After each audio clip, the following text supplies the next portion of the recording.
জম্মু কাশ্মীৰৰ শোপিয়ানত নিৰাপত্তাৰক্ষীৰ সৈতে সন্ত্ৰাসবাদীৰ তুমুল সংঘৰ্ষ নিৰাপত্তাৰক্ষীৰ গুলীত নিহত 3 সন্ত্ৰাসবাদী ঘটনাস্থলীৰ পৰা উদ্ধাৰ কৰা হৈছে সন্ত্ৰাসবাদী 3টাৰ মৃতদেহ কেল্লাৰ অঞ্চলত সেনা চিআৰপিএফ আৰু জম্মু কাশ্মীৰ আৰক্ষীয়ে চলোৱা যুটীয়া অভিযানত নিহত হয় 3 দুৰ্ধৰ্ষ সন্ত্ৰাসবাদী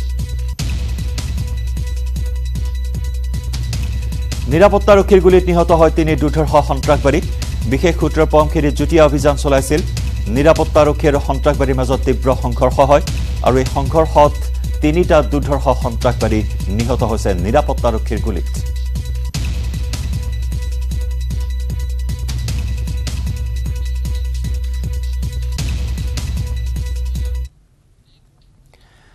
ৰাজ্যত বলিছে এতিয়া নিৰ্বাচনী বতাহ তাৰ সমান্তৰালকৈ বলিছে হেপাহৰ ৰঙালী বিহুৰ উৎসাহৰ বতাহ হেপাহৰ ৰঙালী বিহুলৈ মাজত মাত্ৰ কেইটামান দিন বাকী নিৰ্বাচনী ব্যস্ততাৰ মাজতে ৰাজ্যৰ প্ৰান্তে প্ৰান্তে চলিছে বিহুৰ কৰ্মশালা শিৱসাগৰ জিলাৰ নাজিৰাৰ NSUI গড়গাঁও গোটৰ উদ্যোগত 10 দিনীয়া কাৰ্যসূচীৰে চলিছে বিহুৰ কৰ্মশালা গড়গাঁও অঞ্চলৰ কণ শিশুকে ধৰি প্ৰায় শতাধিক ছাত্ৰ-ছাত্ৰীৰ লগতে স্থানীয় মহিলাসকলে অংশগ্ৰহণ কৰিছে এই কৰ্মশালাত বিহুৰ প্ৰশিক্ষণ দিছে অসমৰ জনপ্ৰিয় ঢুলীয়া ৰূপম শইকীয়া আৰু বিহুৱতী ৰীমা শইকীয়াই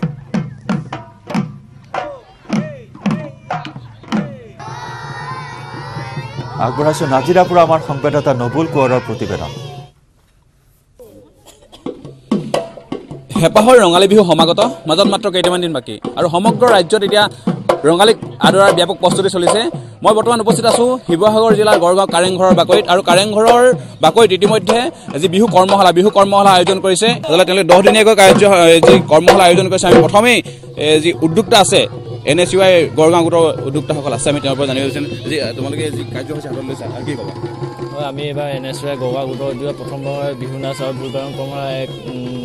আয়োজন কৰাৰ সিদ্ধান্ত লৈছিলোঁ আৰু এই সৰ্বসন্মতি মৰ্মে মানে আমি 2013 বৰ্ষৰ অসম শ্ৰেষ্ঠ বিহুৰাণী লাভ কৰা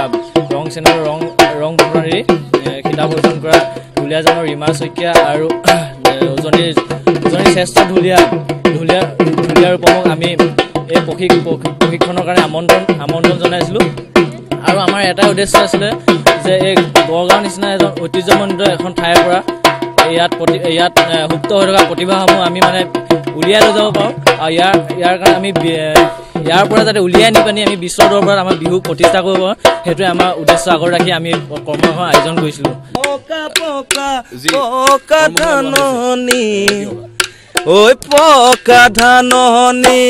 এটি গীতেৰ জৰিয়তে সমূহ অসমবাসী ৰাইজলৈ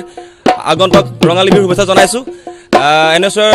গড়গাঁও গোটৰ সৌজন্যত এয়া প্ৰথম পদক্ষেপ এটি ক্ষুদ্ৰতম পদক্ষেপ আমি ৰীমা শইকীয়া আৰু মই ৰূপম শইকীয়াই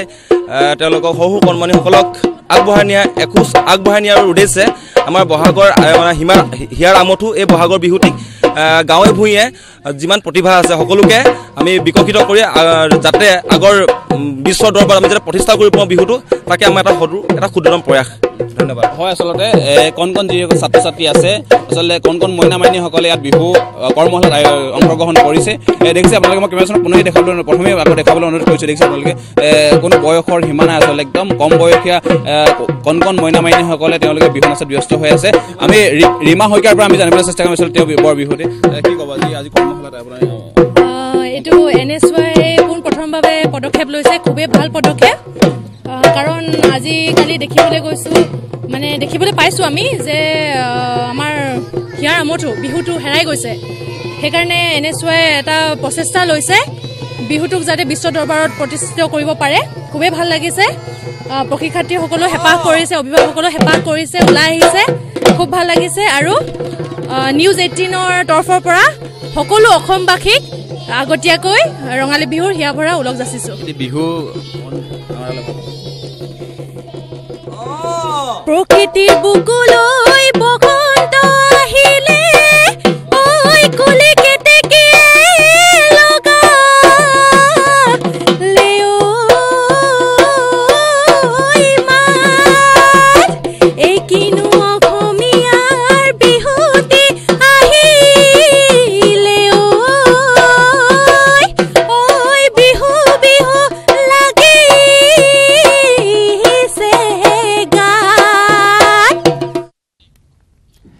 জাতীয় সংস্কৃতিৰ বৰঘৰ স্বৰূপ এখন ঘৰ বহাগ আহিলে যেন প্ৰাণ পাই উঠে ঘৰখনত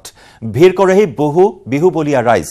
কাৰণ ঘৰখনতে প্ৰস্তুত কৰা হয় বিহুৰ প্ৰতিবিধ বাদ্য শিৱসাগৰৰ মোহন ভাইৰা বঁটা প্ৰাপক লোকশিল্পী ডিজেন গগৈ ঘৰতে সাজি আহিছে বিভিন্ন বাদ্য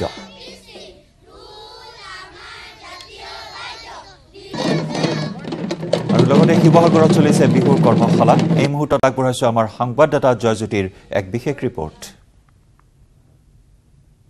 লগতে সমান্তৰালকৈ এবাৰ অসমলৈ আহিছে বহাগলৈ আৰু মাত্ৰ কেইটামান দিন আছে আৰু এই মুহূৰ্তত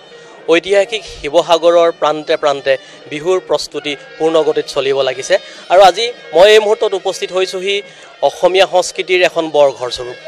এইখন ঘৰক বৰঘৰ স্বৰূপ বুলি ক'ব পৰা যায় অসমৰ বিভিন্ন জাতি জনগোষ্ঠীৰ সমন্বয়ৰ এক পীঠস্থান হিচাপে ইয়াক অভিহিত কৰিব পৰা যায় এগৰাকী বিশিষ্ট শিল্পী যিগৰাকী শিল্পীয়ে মোহন ভাইৰাৰ দৰে বঁটা পাবলৈ সক্ষম হৈছিল অসমৰ বিভিন্ন প্ৰান্তৰ পৰা বহু বঁটা তেওঁ লাভ কৰিছে আৰু মই এই মুহূৰ্তত পৰিৱেশ দেখাব খুজিছোঁ সতীৰ্থ প্ৰশান্তই দেখাব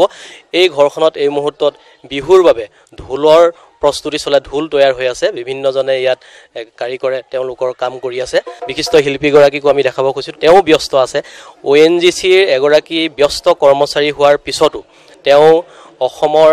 জাতীয় সংস্কৃতিলৈ এক বিশেষ অৱদান আগবঢ়াই আহিছে তেওঁ নিজ হাতেৰে প্ৰস্তুত কৰে ডিজেন গগৈ মোহন ভাইৰা বঁটা প্ৰাপক ডিজেন গগৈ আছে আমাৰ সৈতে এইবাৰ প্ৰস্তুতিটো কেনেকুৱা কিমান ঢোল বা পেপা জুৰীয়া পেপাৰ আপোনাক নিৰ্মাণ কৰি থকা দেখিছোঁ কিমান ঢোল কোন ঠাইৰ পৰা ইতিমধ্যে যোগাযোগ কৰিছে এইবাৰ যথেষ্ট ঢোল বনোৱা হৈছে এইবাৰ মানে আগতকৈ বেছি ঢোল বনোৱা হৈছে মই জানুৱাৰীৰ পৰা ধৰি লওক ঢোলখিনি প্ৰায় গঢ়ি উলিয়াইছোঁ এইবাৰ শদিয়া এইফালে মাৰ্ঘেৰিটা ডুমডুমা অসমৰ শদিয়াৰ পৰা ধুবুৰীলৈকে প্ৰতি জেগাৰ পৰা মানুহখিনি আহিছে ঢোল বিচাৰি আহিছে জুৰীয়া পেপা বিচাৰি আহিছে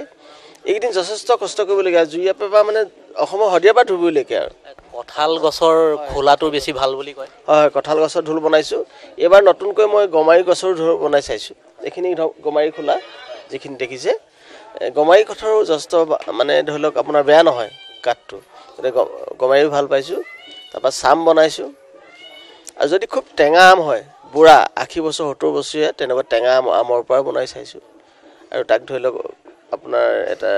ঘনে নাখাবৰ বাবে সেইটো মানে তাক বইল কৰোঁ এতিয়া এটা কথা আপোনাক জানিব বিচাৰিম ধৰক মহৰ শিঙৰ পেপাটো মহৰ শিং এতিয়া যথেষ্ট দুৰ্লভ পাবলৈ যথেষ্ট অসুবিধা কিন্তু আপোনাৰ ইয়াত আমি প্ৰতি বছৰে লক্ষ্য কৰোঁ যে যথেষ্ট ইয়াত মহৰ শিং আহে বা মহৰ শিঙৰ পেপা জুৰীয়া পেপা আপুনি নিৰ্মাণ কৰে বিভিন্নজনে ইয়াৰ পৰা ক্ৰয় কৰে এই সংগ্ৰহ কেনেকৈ কৰে এইটো শিংকেইটা অলপ যথেষ্ট কষ্ট কৰিবলগীয়া হয় আমাৰ অসমত ধৰি লওক আমাৰ মেমিডিয়ান মানুহবিলাকে বা নগাবিলাকে নেপালী জনগোষ্ঠীয়ে তেখেতলোকে মহ খায় এতিয়া তেখেতলোকৰ ওচৰত যেতিয়া মহ খায় তেখেতলোকৰ ওচৰৰ পৰা মই অসমৰ বিভিন্ন জেগাৰ পৰা ক্ৰয় কৰিবলগীয়া হয় অসমৰ বাহিৰৰ পৰা আনিব লগা হয় নেকি অসমৰ বাহিৰৰ মানে যে নাগালেণ্ডৰ পৰা আনিবলগীয়া হয় নাগালেণ্ডৰ পৰা আনো ধৰি লওক বেলেগ বিশেষকৈ বাহিৰত বেছি দূৰৰ পৰা অনা নহয় আৰু নাগালেণ্ডৰ পৰা বছৰটোত যিমান আপোনাক দৰকাৰ তেনেধৰণে কেঁচা সামগ্ৰী পায়নে হয় মই এতিয়ালৈকে পাই আছোঁ যিহেতু মই যোগাযোগটো আগৰ পৰা কৰোঁ যিহেতু মই বনাই ধৰি লওক মই পুৰণা এজন হেৰি হ'লোগৈ আৰু বিহু আহিলেই প্ৰতি বছৰে বহাগৰ সময়ত আপুনি নতুন কিবা এটা বিহু বলীয়া ৰাইজলৈ উপহাৰ হিচাপে আগবঢ়ায় এইবাৰ তেনেধৰণৰ কিবা প্ৰস্তুতি আছে এটা বনাই আছোঁ এটা বৰ ঢোল মানে ধৰিলোঁ যিটো ঢোল মানে ধৰি লওক মই এইটো 30 ফুট এটা বাদ্য বনাই আছোঁ 30 ফুট বাদ্য এইবাৰ ৰাইজক দেখাব পাৰিম বুলি আশা কৰিছোঁ আমি বিহুৰ বতৰ যিহেতু বিহু এই কেইটামান মুহূৰ্তৰ পিছত বিহু আহিব কেইটামান দিন আছে গতিকে আমি আপোনাৰ জুৰীয়া পেপাৰ সুৰটো যদি আমাৰ দৰ্শকসকলক শ্ৰোতাসকলক যদি অকণমান শুনায়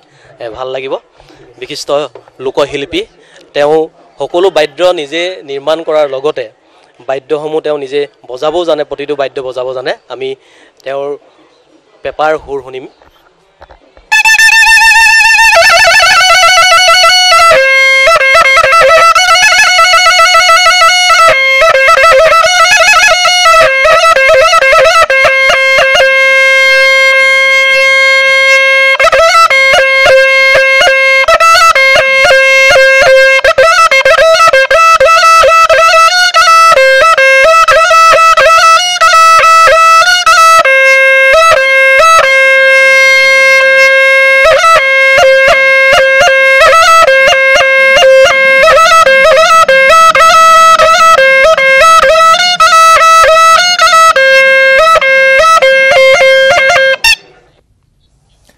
পৰৱৰ্তী খবৰ পথ নিৰ্মাণৰ নামত ঠিকাদাৰৰ লুণ্ঠন ৰাজ নিৰ্মাণৰ পিছতে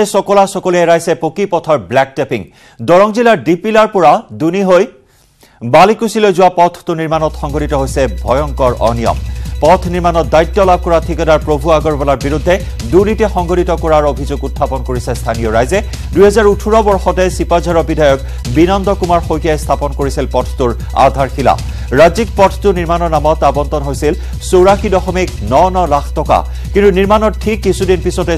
চকলি এৰাইছে পথটোৰ ব্লেক টেপিং ঘটনাত জাঙুৰ খাই উঠিছে অসম জাতীয়তাবাদী যুৱ ছাত্ৰ পৰিষদৰ দুনি আঞ্চলিক সমিতিৰ বিষয়ববীয়াসকল গড়কাপ্তানী গ্ৰাম্য পথ সংমণ্ডলৰ বিষয়া অভিযন্তা আৰু কৰ্মচাৰীৰ ভূমিকাত ক্ষুণ্ণ হৈ পৰিছে স্থানীয় ৰাইজ পকেট গধুৰ কৰাৰ স্বাৰ্থতে অতি গুৰুত্বপূৰ্ণ পথটি নিৰ্মাণত অনিয়ম আৰু দুৰ্নীতিৰ অভিযোগ স্থানীয় ৰাইজ আৰু দল সংগঠনৰ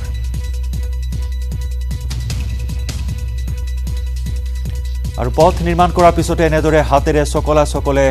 হাত স্পৰ্শ কৰিলে যেন উঠি আহে চকলে এই মুহূৰ্তত পকী পথৰ এয়া দুৰৱস্থা আমি দেখুৱাইছো ঠিকাদাৰ অভিযন্তা সকলোৱে মিলি চৰকাৰী ধন উদৰস্থ কৰাৰ গুৰুতৰ অভিযোগ উত্থাপন কৰিছে ৰাইজে এই মুহূৰ্তত জাঙুৰ খাই উঠিছে ঠিকাদাৰৰ বিৰুদ্ধে তেওঁলোকে যি হিচাপত কাম কৰিছে তেওঁলোকে ৰাস্তাটো চাফা কৰা নাই এক নম্বৰত আপোনালোকে দেখা পাইছে তেওঁলোকে তাৰ পৰা ধূলি গুচোৱা নাই ধূলি নুগুচোৱাকে তাৰ ওপৰত তেওঁলোকে কাৰ্পেটিং কৰিছে ধূলি যদি নুগুচায় সেইটো যদি কিবা পানী সোমাই যায় পানী সোমোৱাৰ পিছত চকল গোটেই ৰাস্তাটো এৰি যাব আৰু এই ৰাস্তাটো আজি ইমান দিনৰ মূৰত আজি ৰিপেয়াৰিং হৈছে নিউ কনষ্ট্ৰাকশ্যন নাই যদি পুৰণি ৰাস্তাটো ৰিপেয়াৰিং কৰিছে তেওঁলোকে যদি ভালকৈ নকৰে এই গোটেই অঞ্চলৰ ৰাইজৰ এইটো মুখ্য পথ অহা যোৱা এই ৰাস্তাটো যদি ভাল নহয় তেনেহ'লে কি হ'ব ঠিকাদাৰ প্ৰভু আগৰৱালা তেখেতে যি হিচাপত কাম কৰিছে তেখেতৰ হয়তো তাৰ পৰা পাৰ্চেণ্ট গৈছে অফিচত বা মিনিষ্টাৰ লেভেলত বা MLA পৰ্যায়তো হেৰি গৈছে পাৰ্চেণ্ট গৈছে কিন্তু তেওঁলোকে নিজৰ ৰাস্তাটো ঘৰৰ সন্মুখত এইটো এটা বিনোদ শইকীয়া নিজৰ চিপাঝাৰ সমষ্টি বিনোদ